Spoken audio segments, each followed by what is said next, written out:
আমি একটি ভূতের গল্প শেয়ার করব আপনাদের সাথে। আশা করি আপনারা গল্পটি শেষ পর্যন্ত শুনবেন। আমাদের বাড়ির পিছনে একটা বড় পুকুর, তার পাশে ঘন বাঁশঝাড়। আমরা যারা গ্রামে থাকি তারাই জানি রাতের বেলা পুকুর কাঠ কতটা নিঝুম এবং থমথমে অন্ধকার হয়ে যায়। একদিন রাতে একদম 12টার দিকে আমার খুব পিপাসা পায়। ঘরে পানি না থাকায় আমি টিউবওয়েলে রাত্রে পানি খেতে গেলাম। টিউবওয়েলটা একদম পুকুর পাড়ে, পুকুর ঘাট ঘেঁষানো। আমি পানি খাওয়া শেষ করে যখনই ঘরে ফিরতে শুরু করলাম, তখনই পুকুরে কি যেন ঝপঝপ করে শব্দ করলো। ভাবলাম হয়তো বড় কোনো মাছ লাফ দিয়েছে।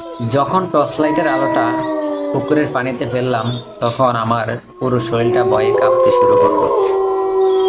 দেখলাম পুকুরের মাঝখানে একটা মানুষ গলা পর্যন্ত পানিতে ডুবে আছে। কুয়াশা আর অন্ধকারের মধ্যে তাকিয়ে দেখলাম এটা আমাদের পাশের বাড়ির এক কাকা, যিনি কয়েক বছর আগে এই পুকুরে ডুবে মারা গিয়েছিলেন। তিনি পানির উপর একদম মাথাটা রেখে আমার দিকে স্থিরভাবে তাকিয়ে আছে।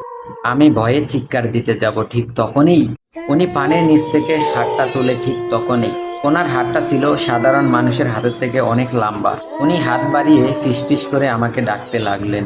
উনি বলতে লাগলেন, একটু এদিকে আয়না রে বাবা, পানির নিচে বড্ড ঠান্ডা। ওনার শব্দটা যেন আমার কানের একদম পাশ থেকে আসতেছে।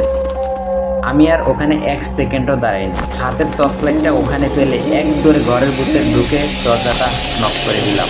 সেই রাতের পর থেকে আমি আর মাঝরাতে কখনো ওই পুকুর পাড়ে একা যাইনি। আপনাদের বাড়ির পাশেও কি এরকম ধরনের পুকুর পাড় আছে? থাকলে কমেন্ট বক্সে বলে যাবেন। ঘটনাটি কেমন লাগলো কমেন্টে একটু বলে যাবেন।